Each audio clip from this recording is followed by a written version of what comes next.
तलार में सिंध तरक्की पसंद पार्टी पारां धारनि जी आबादकारी ख़िलाफ़ एहतजाज कयो वियो। तलार में राजा थेबू, शौकत उमराणी, हाजी शरीफ समूह ऐं ॿियनि प्रेस क्लब ताईं पैदल मार्च करे मुज़ाहिरो कयो। उन मुख़्तलिफ़ अॻवाननि चयो त सिंध यतीम खानो न आहे जो बर्मी, बंगाली, अफ़गानी ऐं ॿिया आबाद थी सिंध जे हक़नि ते धाड़ो हणंदा।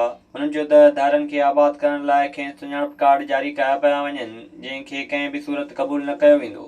अॻवाननि चयो त जेसिताईं धारनि खे निकाली न ॾिनी वेंदी संदन एहतजाज जारी रहंदो। असांजो मुतालबो इहो आहे त इहे जेके अख़वानी आहिनि इन्हनि खे वापसि जेके 30 खां 35 लख आहिनि 50 लख ताईं माण्हू ॿुधाइनि पिया जेके क़ानूनी आहिनि। बाक़ी गैर क़ानूनी तरह 50-60 लख जेके माण्हू आहिनि इनखे जेको हिते असांजी मैशियत ते, हिते नौकरियुनि ते, हिते असांजी जेका असां वसाइल ते इहे माण्हू ॿार आहिनि।